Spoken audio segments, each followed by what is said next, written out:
Okay, so we calculated 2 squared, which is 4. Then we're going to bring everything down. Calculate it again. So 2 times 4, 8 plus 4 equals 12. And our ordered pair is going to be 2, 12.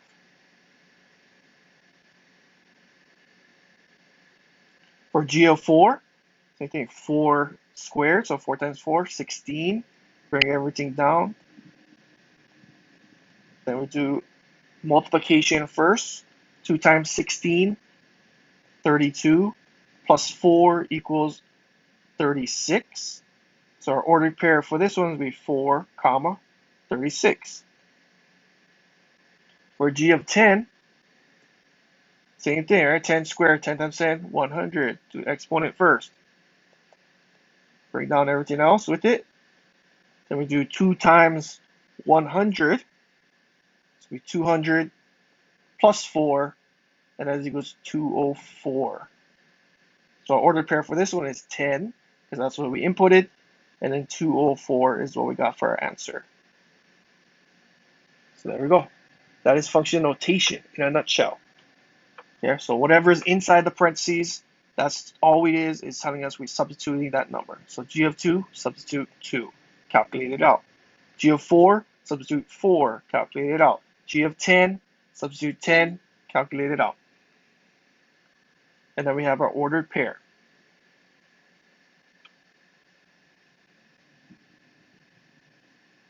And the reason why we use function notation, because it's a lot easier than repeating our process again, repeating our words. So it's easier to say D of 10, say after 10 years or 10 days, it works. Right? So like 10, right? So instead of saying after 10 years, how much was it worth, you just say, what is D of 10, right? And that's a lot faster than actually saying all the words. So that's what function notation is used for, to make it simpler to calculate. Like this one right here, it says, t-shirt company charges a design fee of $24, sells the shirts for $12 each. The cost C of T is represented by this function. C of T equals 12 times T plus 24. T is the number of t-shirts. So we got our cost, right? Our cost of t-shirts. That's what it means, so function notation. So what will it cost to create 20 t-shirts? All it is we finding what is C of 20, right? It's cost of 20 shirts. That's what this function notation means. So the cost of 20 shirts, we're just going to do our function notation, 12, and instead of T, we're going to substitute our 20.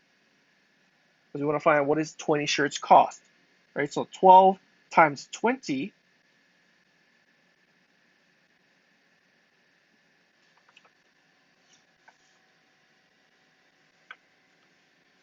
is 240 plus 24. 240 plus 24. So add those two together, we get 264. So the cost of 20 shirts is $264. The ordered pair will be 20, comma, 264. Because 20 shirts cost $264. Part B, how much will it cost for, let's do a different color, 50 shirts, right? So we want to find what is the cost of 50 shirts. So C of 50 for 50 shirts. So you do 12 times the number of t-shirts, which is now 50. So 12 times 50 equals 600. Bring down plus 24. 600 plus 24, $624. So the ordered pair for this one will be 50, comma, 624. So 50 shirts cost $624. And we also can enter it into our table. So when t-shirts was 20,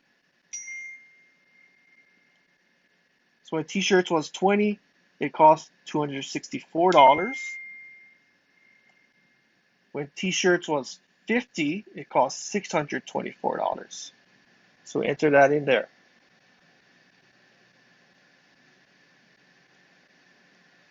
Part C is complete the table using our function. So you gotta find what is 0, right? C of 0. So it's pretty simple, right? So C of 0, we do 12 times 0 plus 24. So that'll be just 0 plus 24. So just 24.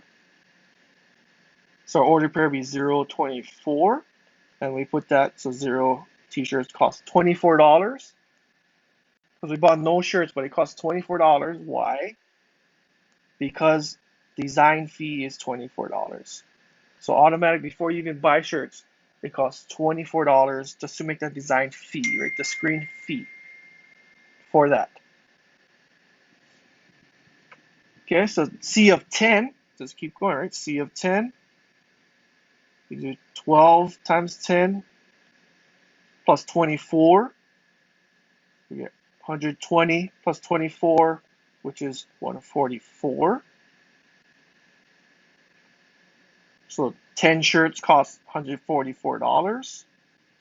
We put that in there, $144.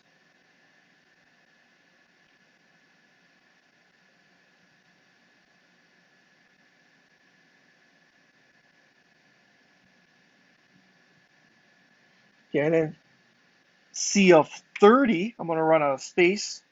Just going to erase this. So C of 30,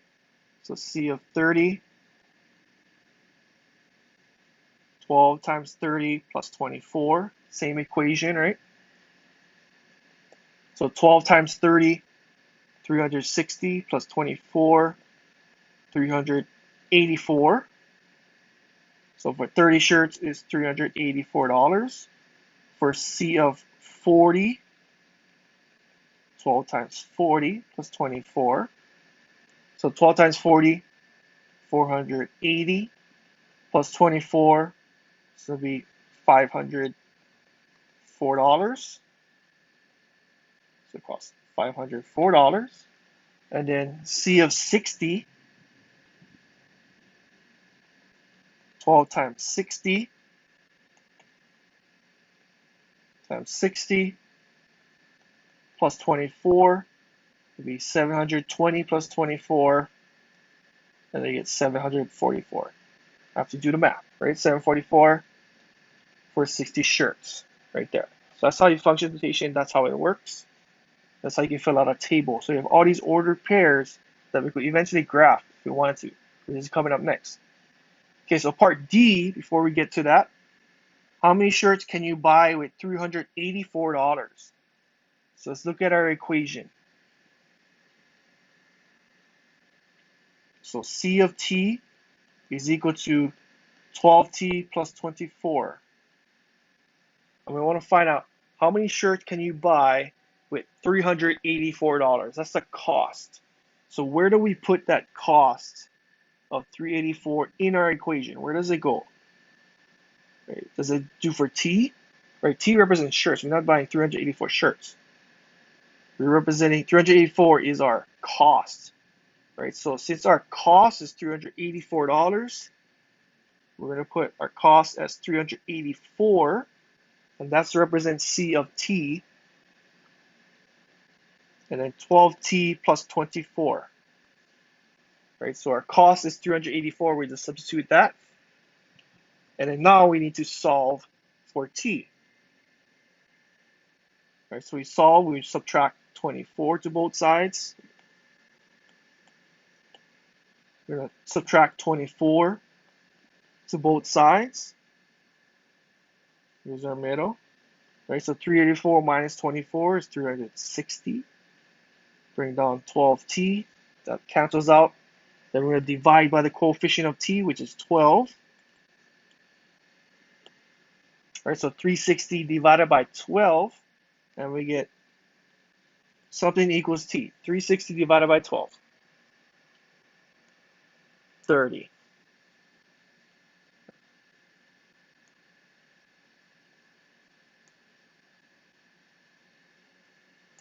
So 360 divided by 12, 30.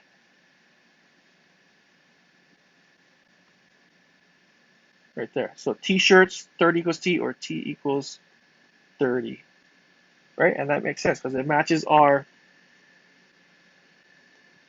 table right here. So 30 shirts is $384. $384 is 30 shirts. It's going down. It's going either way. Right, so $384, 30 shirts.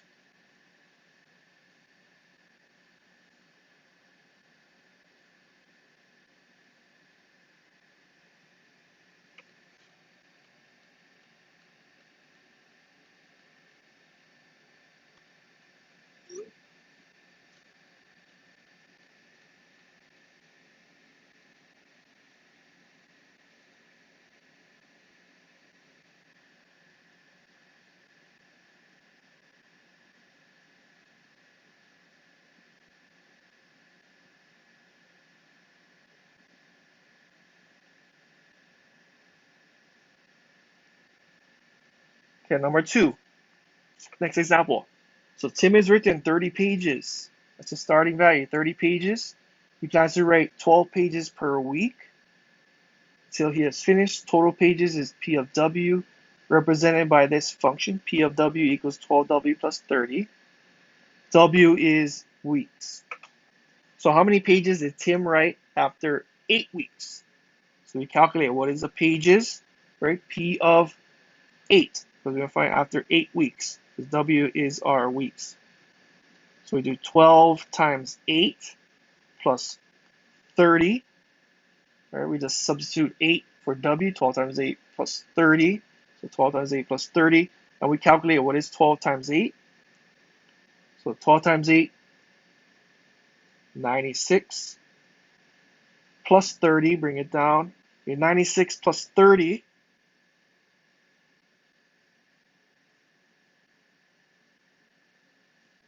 124.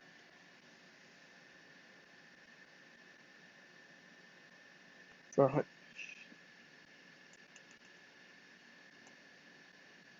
96 plus 30, 126. So 126 pages. Right, this is pages. So after 8 weeks, Tim has written 126 pages, and that's our ordered pair. And we also can put it in our table, 126 for 8 weeks. Part B is after 12 weeks, so we do P of 12. So we do 12 times our weeks, which is 12 now, plus 30. 12 times 12, 144, plus 30, so we get 174. This is 174 pages. So after 12 weeks, you read 174 pages, and that's our ordered pair. And we can write that in there, 174 pages for 12 weeks. And then complete the table of values using your function. So we just continue the process, right? So we do P of 0. So P of 0 equals 12 times 0 plus 30, which is 0 plus 30, which is 30. So 0 is 30 pages after 0 weeks. P of 4, 12 times 4, plus 30. 12 times 4 is 48. Plus 30, we get 78. So 78. Then we do P of 16 is the next one. So 12 times 16 plus 30.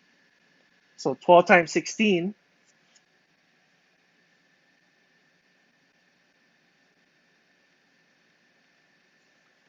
192, plus 30, so you get 122. So 16 is 122. And continue on, P of 20. We do 12 times 20 plus 30. 12 times 20, 240 plus 30 is 270. So 270 for 20 weeks. And then 24 P of 24. 12 times 24 plus 30. So 12 times 24.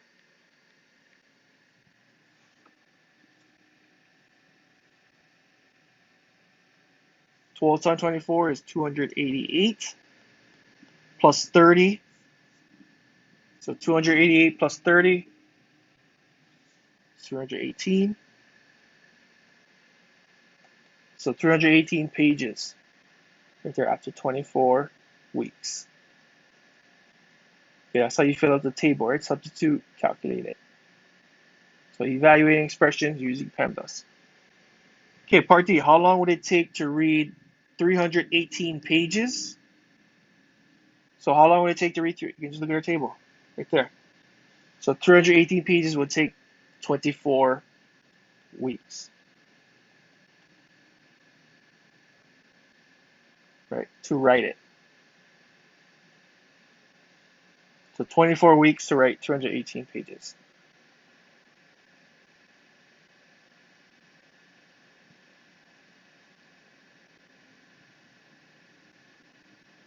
Okay, so part E, you want to graph it. So we're going to graph all our ordered pairs. And we're going to label, right? So we're going to put our X value, which is our input value, which is our W. Right, these are our input. These are our output. Right, our ordered pairs be 0, 0, 30 for this one. 4, 78, 8, 126, 12, 174,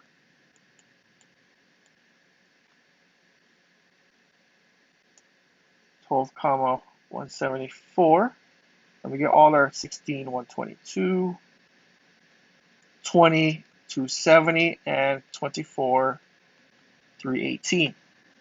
So all we have to do is graph our ordered pairs in here and label our axes. So we got W, which is weeks. Everything down here, this is weeks. And we can label that. So it needs to go up to 24 at least, and it goes by 4, so we can go by 4s. So 0, 4, 8, 12, 16, 20, 24.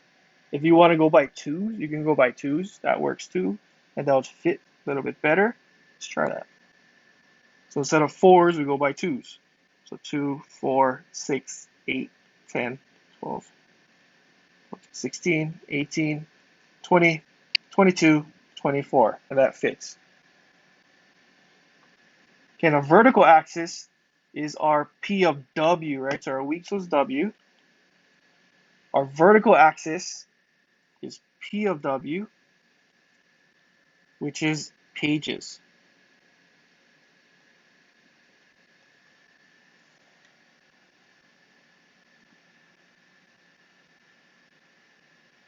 Okay, we need to go up to 318. So let's go by 50s.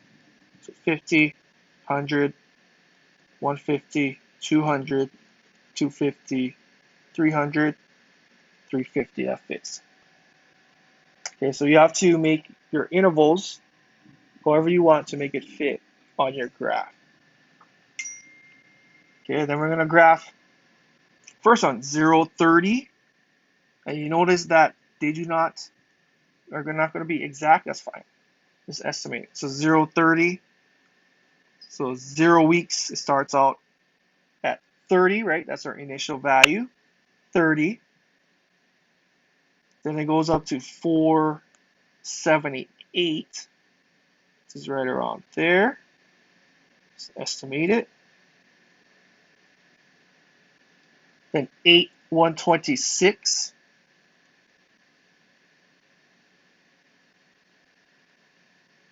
Right around there. 12, 174. Right around there. And you see, I'm just graphing these points right here. 0, 30, 478, 826, 12, 174. Next one, 16, 122. So 16 weeks.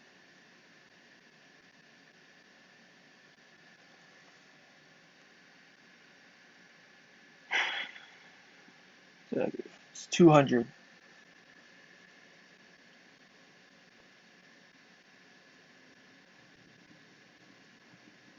Oh, see, got an error there. So 192 plus 30 is 222.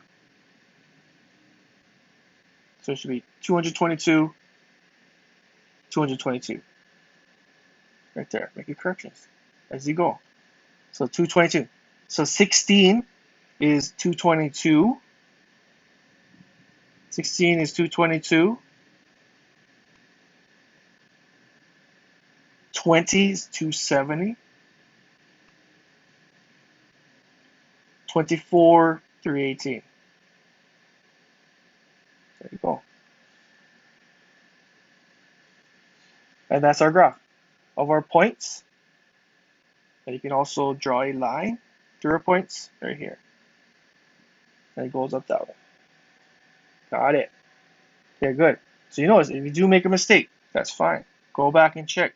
And your graph should be a straight line. So if your graph is not a straight line and your data is off, that means something's wrong with your data, right? Because these all are linear, growing at 12 pages per week. So they all be on a straight line with a constant slope, constant rate of change. Okay, so make sure you check your answers as you go, and your graph is going to tell you if you're right or wrong. It should be a straight line. Okay, so you guys can finish the rest of them. Same thing, right? Just keep computing it. Fill out your table. Use your table to graph. And you do it for the rest of the problems.